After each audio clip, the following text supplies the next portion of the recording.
Stretching, it's not for everybody. Some people don't like it, some people find it boring.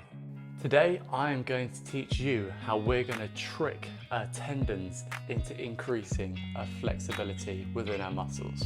Sounds crazy? I know, but if you stick around, you're going to learn a lot about how this works. If you missed part 1 of this video, I highly recommend you go away and watch that either before or after this video.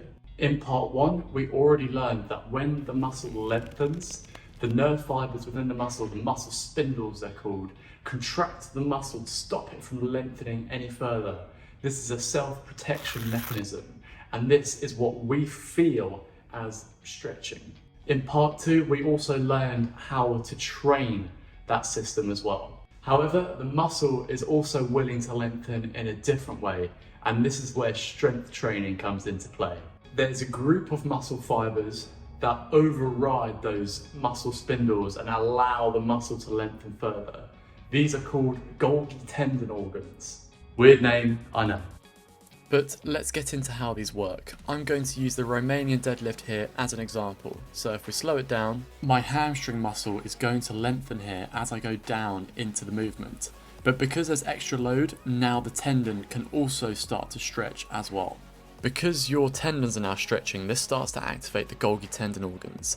And when the Golgi tendon organs are activated, it then starts to deactivate the muscle spindles, which are contracting the muscles. So therefore, as your tendons stretch, your muscles are relaxing to allow further movement to happen. The reason that this happens is because the body wants to protect the tendons more than the muscle.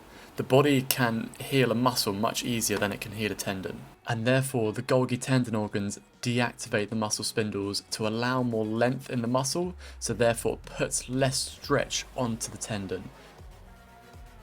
We can see the same thing happening here with my quadriceps. So as my quadriceps lengthen, the quadricep tendon down at the bottom here starts to stretch, and as that stretches, it allows much more movement in the quadricep muscles themselves to allow me to go deeper into that range of movement. Therefore, using strength, we can increase the amount of flexibility that we get by using or taking advantage of these Golgi tendon organs. As we've allowed the muscle to go deeper into its range of movement, what actually starts to happen is we start to train the muscle to be more comfortable in that position, naturally allowing the muscle to lengthen more than it normally would. Over time and repetition, this is how we can increase our flexibility by using strength. With the science out of the way, here are my favourite strength exercises for improving flexibility in both runners and cyclists.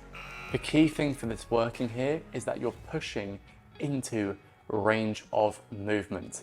If you're not accessing your full range of movement, then you're not going to be benefiting from these exercises.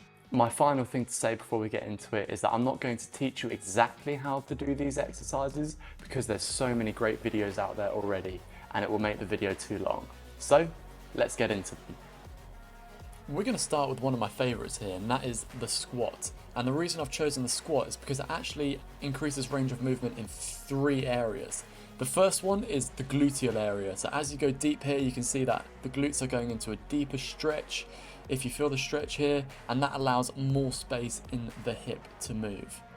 The second place that we've got is the quadricep. As you can see, as my heel goes towards my bum area, then the length in the quadricep starts to increase exponentially.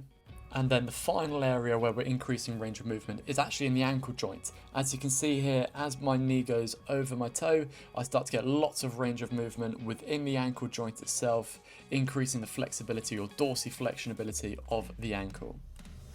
For all of those who say, I have tight hamstrings, this one is for you. The Romanian deadlift is perfect for eliciting more length in the hamstring muscle.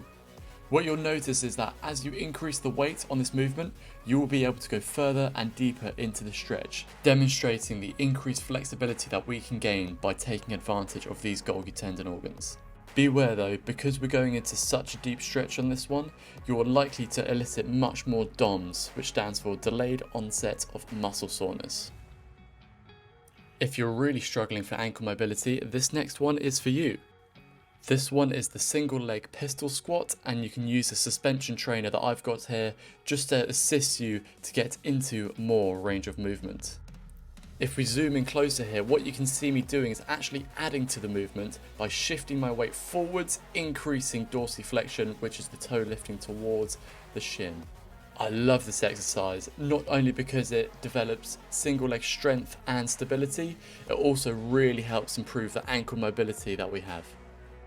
If you're feeling really strong, you can actually do the single leg pistol squat with one leg, which will also increase your balance a lot more, whilst also increasing the dorsiflexion from the ankle at the same time. Coming in at number 4, we have the Bulgarian split squat.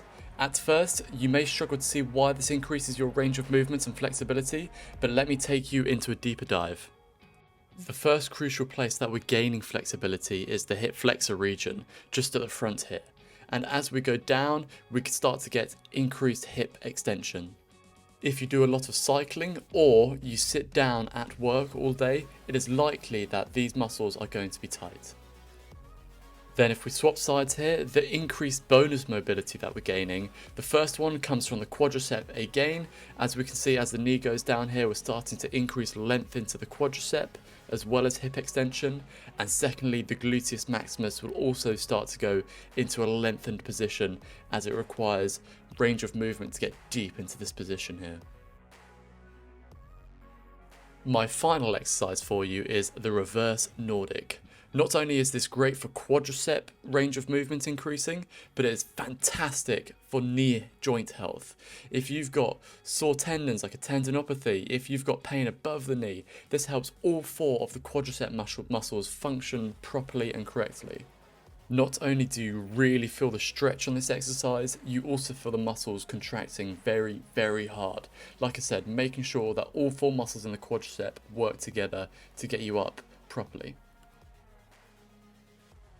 If you would like to watch part 1 and part 2, feel free to wait to the end of the video where I will have the links right here. But thank you so much for watching this cycling unboxed video. I hope it was really helpful for you. If it was, give it a like for me, and I look forward to seeing you again in a future video.